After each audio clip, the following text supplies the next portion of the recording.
Good morning and welcome to our STS-135 post-landing news conference. We're pleased today to be joined by NASA Associate Administrator for Space Operations, Mr. Bill Gerstenmaier. Good morning. Kennedy Space Center Director, Bob Cabana. Hi. Space Shuttle Program Launch Integration Manager, Mike Moses. Good morning. And Shuttle Launch Director, Mike Leinbach. Good morning, everybody. We'll open up with some comments from the panel, and then we'll be happy to take your questions. Mr. Gerstenmaier? Thanks, Mike. First of all, I really want to thank the Space Shuttle team and the Space Shuttle program for just a tremendous effort today and throughout the entire history of the program.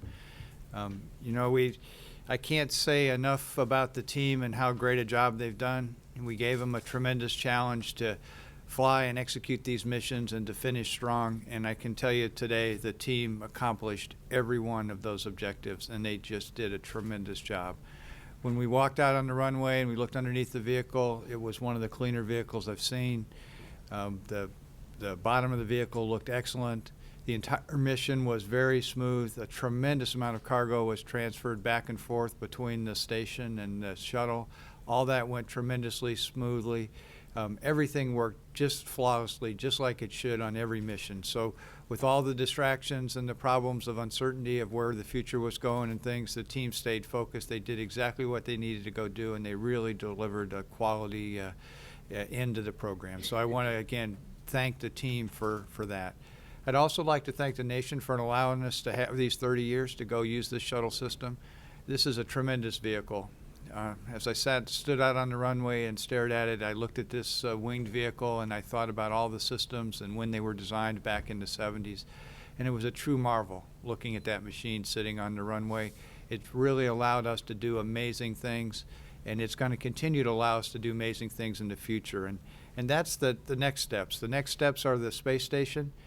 We're going to continue to use the space station. We've put it in as best a posture as we can for this next period of time.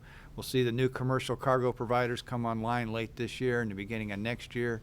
We get a chance to see if space can really be that research facility that we need. We can learn new things from space that are really unique and help us here. So we'll continue on with that in the commercial activities. And then we need to get on with our exploration plans. I think we need to really get some good ideas to go forward beyond low Earth orbit to keep moving forward. So again, I can't thank the shuttle team enough for what they've done. I recognize that the change is very hard, and but huge growth or huge improvement really comes from change. And so this team that can accomplish almost anything that they're asked to go do, I know that they can accomplish great things in the future, both individually and as a team. I wish them the best as they go forward. They should be very proud of what they have done. They've accomplished everything we wanted them to go do. They will be successful in the future, and they will do great things. Thank you, Space Shuttle team. Bob? Thanks, Bill. Bill pretty much captured it. First off, it is great to have Atlanta safely home after a tremendously successful mission and home to stay, and that's really important too.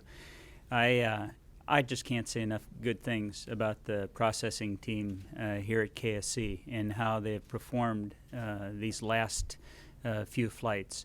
When you consider, it's been our number one goal the last couple of years to safely fly out the shuttle program, and we've accomplished that. And when you consider the folks that know they're going to be out of work here in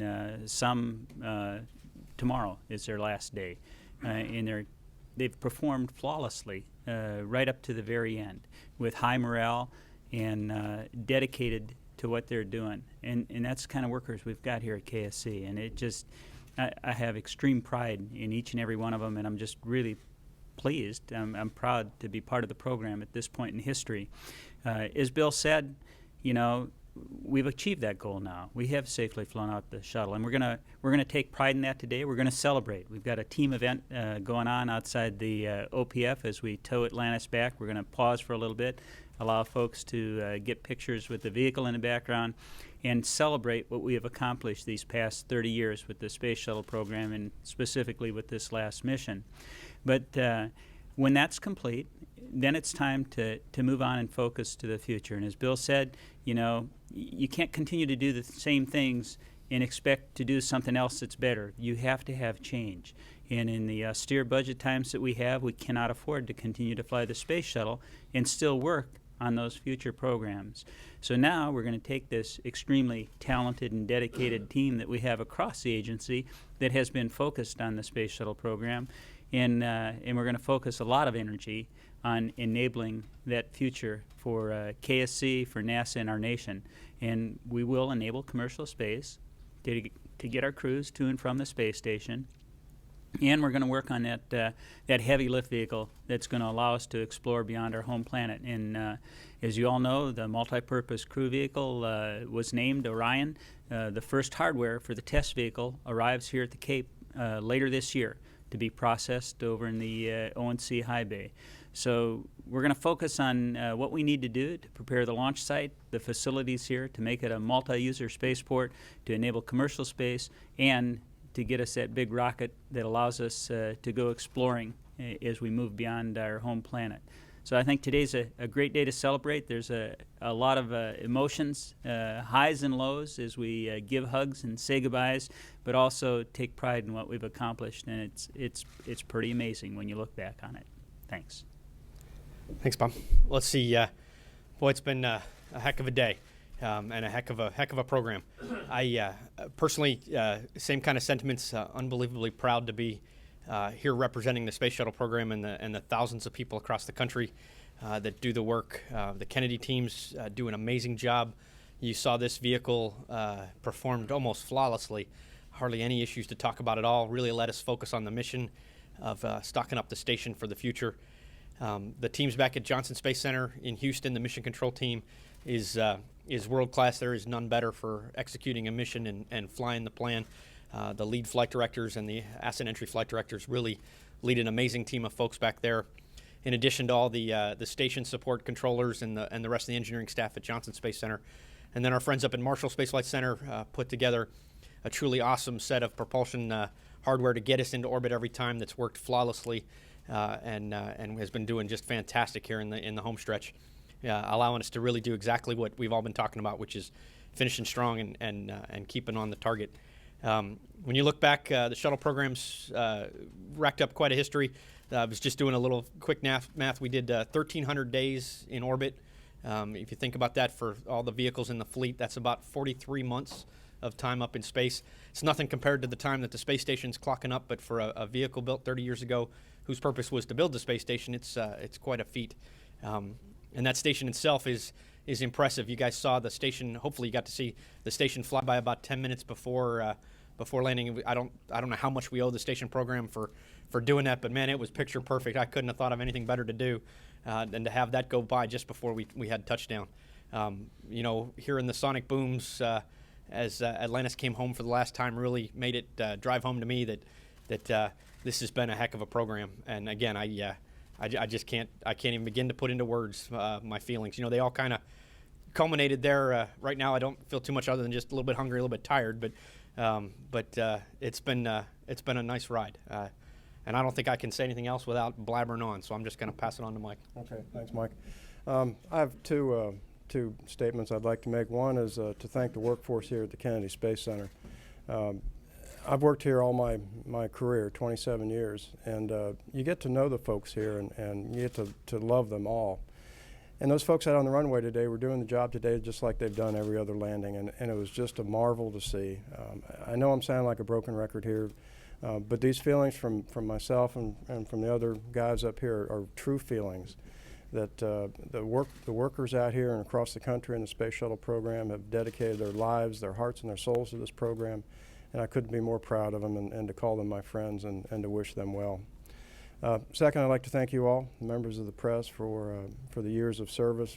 You've become family members as well. Some of you have gone way back, Jay in particular. And so you all have been good friends of the space program too, so I'd like to thank you all. It's a good day. Program's over, mission complete. Everybody feels good that we got the crew home safely, and we're looking forward to our next challenges. Thank you. Okay, we'll take questions here. Please wait for the microphone, state your name and affiliation, and to whom you're addressing your question, and we'll start off with Marcia Dunn. Marcia Dunn, Associated Press for Mike Leinbach. When was the most emotional point for you this morning? Seeing the shuttle, walking up to it, hearing the booms. Could you just sort of share your sentiments? Well, there were several, Marcia. Deorbit burn, the go for the burn, knowing that this mission was coming to an end. Out on the runway, I found myself, as I did with Discovery and Endeavour, just taking in the beauty of the vehicle, standing back and taking pictures and taking pictures of the workers and them asking for a picture with me, and it was just it was a family event out there today. Hard to describe the emotions. There were good emotions that we brought the crew home safely and the mission's complete. Certainly sadness that it's over and people will be moving on, and hate to see them leave, but that's a reality. I saw grown men and grown women crying today. Tears of joy, to be sure. And that was just human emotions came out on the runway today, and you couldn't suppress them. Jay? Jay Barbary with NBC. Bill, the question today really is, we're celebrating, but when will astronauts lift off again from Cape Canaveral? We've had 166 flights with this one. And I know that SpaceX is asking to deliver cargo before the year's end with their Dragon spacecraft. They haven't yet got approval from NASA. Maybe you can tell us where that is. And if you really think that they have a shot, or Boeing has a shot with their CST-100 to put astronauts in space from here by 2014 or 2015. What's your thinking on that? And also for Mr. Cabana, my friend, I want to say that we old guys took a vote among ourselves here today, and we decided that these two mics sitting up there are the best that you can find. And if you mess with them, we're going to have to come talk to you. Okay? I owe you $20. All right, 25. Well, I agree. Okay, Bob. I guess, first of all, in terms of the combination of the C2, which is the demonstration flight where we were just going to go close to the space station with the Dragon capsule, and then we were going to do C3, which was actually go up and stop and then be picked up by the arm and then berth to station. We technically have agreed with SpaceX that we want to combine those flights, but we haven't given them formal approval yet. We still want to go through some more analysis to go take a look and define exactly what criteria makes up that combined mission, what objectives are there, what the go no go criteria is. And there's also some details of the flight design we would like to get through, and then there's also some analysis we'd like to work with SpaceX in terms of their software systems, do some Monte Carlo runs to go look at the robustness, because overall what we want to do is we want to get to cargo delivery as fast as we can. And if the systems are mature enough and the design is mature enough, combining those two flights is that best way to get cargo to ISS in the fastest manner possible. If there's still a little bit of work to do, and there's a lot of work to do, you may gain something by splitting them back into two missions, where you do one, you do a little bit less demanding, but then that gives you a lot of knowledge. It then helps you apply that knowledge to that next mission that follows. So we're trying to decide what the right exact step is, but we are doing all the planning to go ahead and have those missions combined. The capsule's being designed that way, the software's being built that way, and we're just kind of waiting for the right formal time that we collectively agree that this is the right thing to go forward. So we're very aggressively working that with the SpaceX Corporation through a series of reviews, and also some internal reviews within NASA to get that activity done. And there may not be a crisp day. We kind of talked about deciding that in July. It may be in August, September. We'll find the right time when we get enough runs and data behind us so we can formally say we're heading that way, but we are technically definitely looking at those missions being combined. The next question is a little bit about commercial crew. Again, I think there's a lot of work to be done there. There was some meeting held yesterday where we're starting to talk to all the commercial providers, or all the folks that could be interested in doing commercial crew activities. We are in the middle of Commercial Crew Development 2, which is a series of tests, and you know the contractors that are involved, the 4 that we've got. And then we'll go ahead and continue to work through that. We'll potentially look at some contracts or SpaceX to go ahead and continue that activity. We think that culminates sometime around in a flight in maybe 2015, 2016 timeframe. It's a lot of work to really get ready to go carry crew, and we'll let the technical work kind of drive us and see where we are. But I think from a planning standpoint, we'll look to that kind of time frame. So say mid 2015, 2016, we could potentially see Americans again launching here from the Kennedy Space Center. But the first things immediately are to see how well cargo works, to see what we can do from a cargo standpoint. That's absolutely critical to the station, and we'll get those first easier steps first, and then step up to the more demanding task of flying crew. Heavy lift announcement. Heavy lift announcement. Yeah, heavy lift announcement. Again, we've worked kind of a technical recommendation we have. We're still working through the budgeting estimates associated with that. We've got to show folks that we have a very viable, credible plan to go do that. So we're spending a lot of time in Washington explaining to folks what the plan is, what our technical recommendation is. Plan's probably too strong a term. But it's our recommendation of the way we would like to proceed. So as soon as we can get them to understand the way we've put together our budget assumptions, there's an independent cost assessment that's going on by a corporation. It'll take a look at what we've done. They'll also go look at the way we've put together the pieces to see if that's the right way to move forward.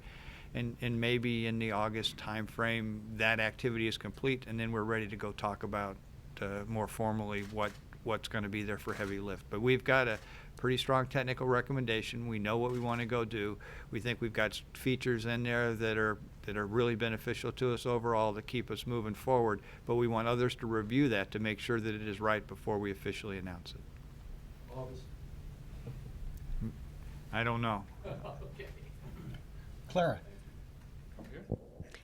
Hi, Clara Moskowitz with Space.com, and it's a question for anybody who'd like to answer. I know that up until Wheels Stop, you've all been primarily focused on completing the mission and completing the program, and I wonder just how much have you had to push aside some of the emotions, and how much have they maybe come to hit you now that that work is done? Well, for me, it was kind of like that after launch. A big wave of emotion went past, and then it was in little places it would bubble up during the mission. Fergie did a fantastic job of recognizing verbally all the folks around the country that have contributed. And every once in a while, you'd catch one of his speeches on the TV, or I'd read an article that one of you had written that particularly pulled at a string. And it just kind of occasionally happened. Almost every day there was an instance where something happened. Yesterday we got the word that the Empire State Building was going to light up in red, white, and blue overnight for us, and that kind of just, you sat there and you went, wow.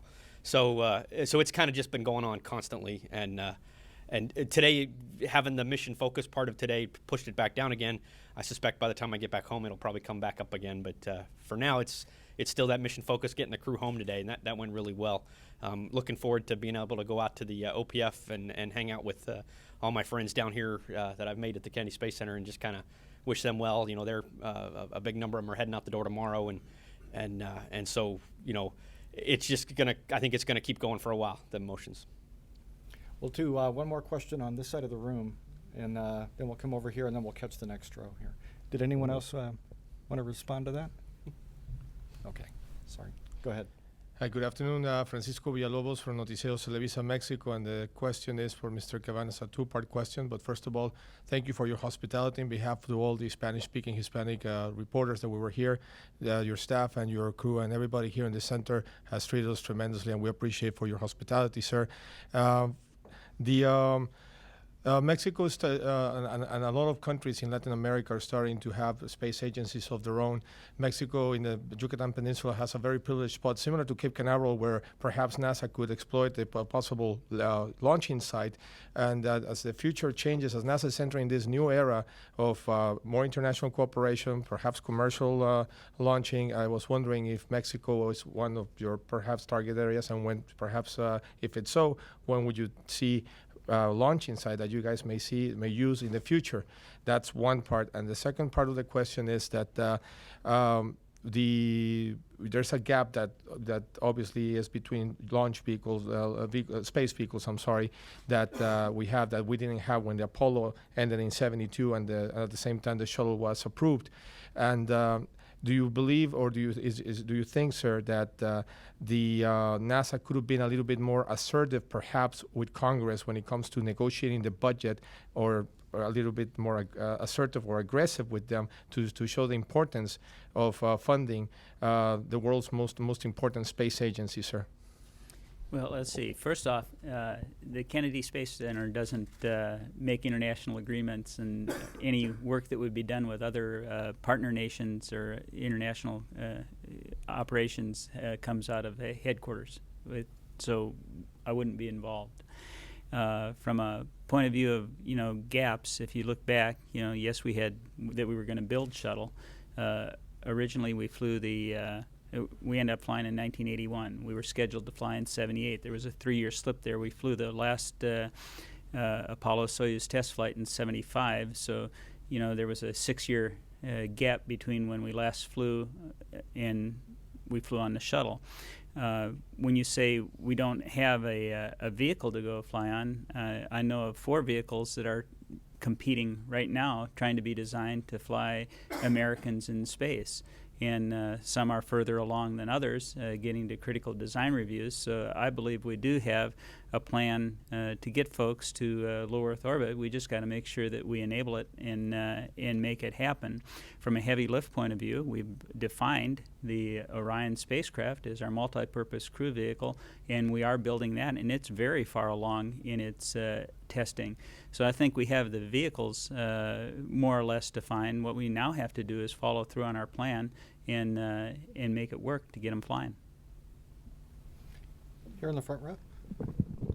Hi, Eben Brown, Fox News Radio, for anyone who would like to take it.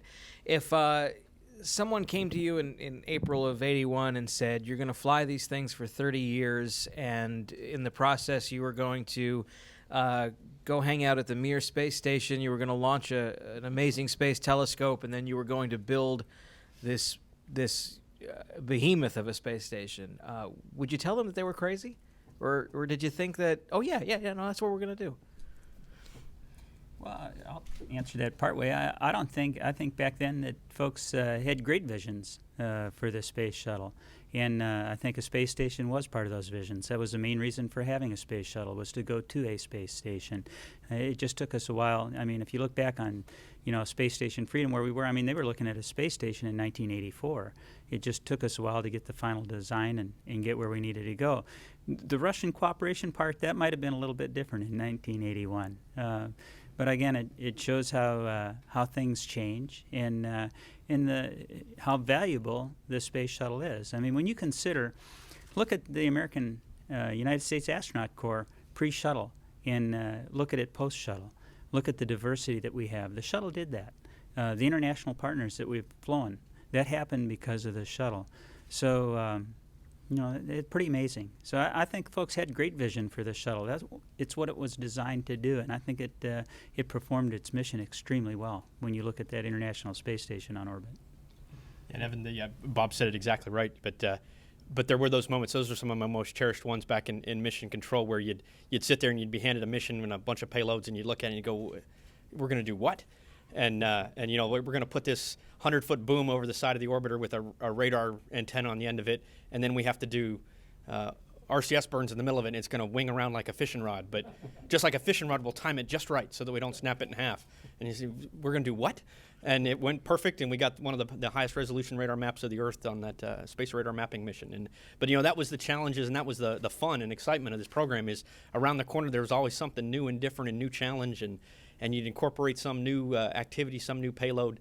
The station, when we first started, it was going to be not as big or as intense. It was going to be a lot of self-assembly with robotics. We realized we weren't quite ready to do that. We threw the EVA team into the mix.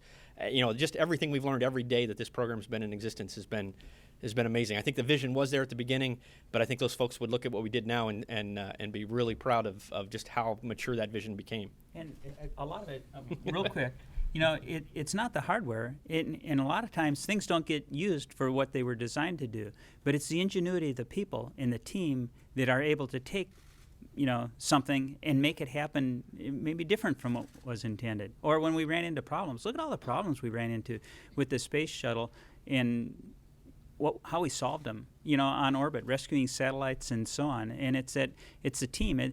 As great as the hardware is, it's the team that makes it what it is. And that's why I'm so confident about our future, because, we still got this outstanding, amazing team that's going to make it happen. And I would say the same kind of thing as we reflect today, right? We kind of want to have a perfect plan for the future, right? We're going to go do X, Y, Z, and all these things. That's not so important in my mind, because you're not necessarily going to achieve all those things in precisely the order or the timing. But if you take that step and you go with the right bigger vision and the right agility, and you challenge this team to go do things, you can accomplish amazing things that actually exceed what you've really intended to begin with. In the research field, the big breakthroughs don't come from incremental steps. They come from somebody observing something that they didn't really intend to see, and then that human is smart enough to pull off of that data, and then that really advances the next steps. And so as you look back on the shuttle, did it achieve exactly what we planned? No, but look at all the other things that it's enabled. Now the next program, don't worry so much about being precise of what it's got to go do and try to justify every penny that goes into it. Get that ingenuity out there to challenge the workforce, to challenge human ingenuity, to really push, and you don't know where this country and this people pulling together can actually accomplish and what they can go do. Craig. Thanks. It's Craig Cavalt with Aerospace America for Bill. Bill, on your comment there about technical recommendations for the heavy lift, can you characterize where LOX RP1 engine development falls in the overall picture, possibly as a follow-on to an SSME power plant for the heavy lift? Yeah, again, it's until the plan is really approved, it's probably premature for me to talk about the specifics and details. But we've got an approach that tries to leverage off of what we've got today, but then it also allows for new technology to get entered in at the right time and move forward. So we're not ruling out LOX RP for some aspect of this thing. We think there's some potential there. We think solids also can have a potential, but the idea is then how do you let competition or let ingenuity drive some of those pieces. So we've kind of laid out a framework to go do that from a decision process. I can't say too much more until it gets a little bit more approval, but that's the basic kind of concept that we've laid out, to try to not totally discount what we've got in the past, but to use it where it makes sense, but then also give us a growth path to interject some new technology if it's really there and it's really mature and ready to go forward. Robert. Hi, Robert Perlman with CollectSpace.com with, I guess, a question for anyone who wants to take it. I realize the shuttle program, or at least the shuttle flights, are only hours over, but trying to put the program into a perspective of the human spaceflight legacy, I wonder if you feel that the shuttle will be appreciated for what it has done, what it did do, or whether, like Gemini has in between Mercury and Apollo, it'll become the unsung workhorse of getting us to that next step. Which now is exploration beyond low Earth orbit. I'll go first. I don't see how the shuttle cannot help but be recognized for the outstanding vehicle that it is. It allowed us to learn how to actually live and work in space. Look at the EVAs that we did out of the shuttle. I mean, we've done so many things with the shuttle that just could not have been done otherwise. I think it's what has enabled us to say, all right, we got to focus on going beyond Earth now. We've learned how to work in low Earth orbit. We've got a lot more to learn about deep space and about long duration space flight. We got a space station there as a result of the shuttle. I think that's got to be one of the shuttle's crowning achievements, that world-class laboratory that we have up there. Now we got to utilize it, and I think the space shuttle will be recognized for that. And Robert, I've addressed this a little bit in the past too. That I was asked once, was the shuttle worth the cost? And my response was it was absolutely worth the cost, but not from a monetary perspective, but from an evolutionary perspective of the space program and what I believe we need to do as humans is go colonize elsewhere eventually. And so, as Bob said, we've learned to work and live in low Earth orbit. It was a natural step in that process, and the shuttle was the right vehicle for that, and it performed extremely well. And so it's an evolutionary step. We're about to take the next steps, but I believe we need to have a vision as a being that eventually we need to go colonize elsewhere, and that ought to be our vision, and then enable that somehow over the next many decades, obviously, centuries. But the shuttle will always be looked back upon as the next logical step after Apollo, and then we need to go to the next step after shuttle. Mark Ratterman with Talking Space. A question for Mike Leinbach. We've been talking about change, and I've got kind of a think back to look forward question. What advice 20 years ago would have been nice to have to help you prepare for the changes of today? Gosh, well, change. As managers, we've all been through a lot of management courses, and one thing that comes across is the process of change, and there are 4 phases of change, right? And it doesn't matter what the change is. Any major change in one's life, you go through these 4 changes, these 4 stages, and it's denial, anger, exploration, and acceptance. And so we've all been through that now in the shuttle program, and we've accepted the fact that it's over. I think if we look back, a number of years, maybe 4 or 5 years, we knew the end was coming. I believe the workforce has handled that change well, because we were given that time to accept that change. The finality of it is, there's no doubt, it's over now, and that affects a lot of people. But given the fact that we had 3 or 4 years to prepare for this really very, very focused way, I think helped the people deal with that. And I heard nothing but pride out on the runway today. When I talked to the people in between the hugs and the pats on the back, the pride that they have of having been part of this amazing program, this amazing bit of history. No one can ever take that away from us. And so I think over the last 3 or 4 years, we've been concentrating on completing the job that we were given to do. We've done that now successfully. We have a lot of pride in that, and no one can take that away from us. James? James Dean with Florida Today. Mike Leinbach, you kind of just touched on this, but I was going to ask one of Fergie's comments during an interview with respect to the sort of despondent mood among the workforce was that we needed to go through kind of a moment like being at a wake to get through that grief and get through the acceptance and all that. I wondered if you felt like that might be what's going on today as we're seeing the tow back and the celebration that'll happen, and if you'll have more of a sense after today of being able to move on. Well certainly there's that. Again, those processes, those phases of change are coming into play today. But this is a machine that we have to retire. It's a program that's over. It's not as traumatic as people think it is. I've been through a lot more traumatic things in my life, and these guys have been through a lot more traumatic things in their lives, and you have too. This is the end of the program. People will move on and do well. It's the loss of something that means important, that is important to us, but it's certainly nothing like the loss of a family member. It's important, but it's not the end of the world. The sun will rise again tomorrow. Back over here. Donna Leinwand from USA Today. This is for anyone who wants to answer it. Looking at a non-shuttle program right now, what that's going on in NASA makes you excited?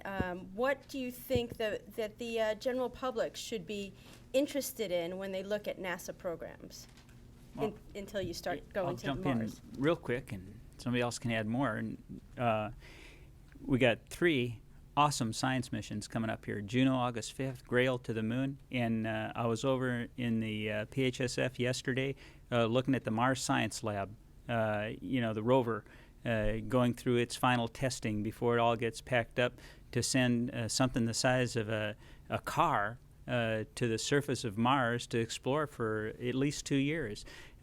That's exciting. Having a rover that big with the capability that it has, not to mention the unique way that it's getting delivered to Mars. I mean, this is great stuff. People ought to be excited about it. It's neat. It's a precursor to sending humans there, having these robots go explore and learn to prepare us for the future. And, I would just say we got to see it today. 9 minutes before landing, this little white dot went over the horizon. And that's a 900,000-pound research facility in space with 6 people, international folks, living every day in space doing research. Now, that's not easy because that little white dot, it's hard to see the solar rays. It's hard to see. It's as big as a football field. It's hard to understand the research. And so we're going to have to collectively all figure out a way we talk about it differently. It's easy to come and see a launch. You can feel the launch. You can see the launch. You can internalize it yourself. But that research activity of what we're doing, those are really the first steps we are getting to go beyond low Earth orbit, or to actually go colonize beyond the Earth, as Mike described. So that is the next phase. So how do we as a people talk about that in a way that relates to everyday folks, that they can understand what the potential is of that research facility? And that's our collective challenge, is how we make that connection. How do you make that little white dot real, that's as exciting as a launch that you see, or as a landing that you saw 9 minutes later? Jay Barbary with NBC. Bill, if I wrote tonight that your heavy lift coming up, now I realize you cannot answer this, and I respect that, but if I wrote tonight that your heavy lift coming up would use the current shuttle boosters, current tank, SSME engines, and the J2 to go into space, and it would be built in a fashion that could be updated throughout the coming years with better propulsion systems or newer, better technology, rather than fixed into that position. Would you have much argument with that? Boy, this is the answer is yes, because it's got pieces of those, but it doesn't have it the way you described it. So we got to be careful, right? So let us get through the process. Let us have some folks review it and see where they are. But that's a little too clean, a little too crisp, and it's a little more complex than what you described. So the simple answer is no. Okay, well, I got a lot more than I had. All right. Okay, in the green shirt back here. Hi, Curtis Kruger with St. Petersburg Times. You all mentioned a lot of pride and national pride in the workforce, from the workforce, in this space shuttle that's got the American flag and the NASA meatball on it. How will your view change, and how should the nation make of it when the next astronauts who fly are on commercial space vehicles here at Kennedy?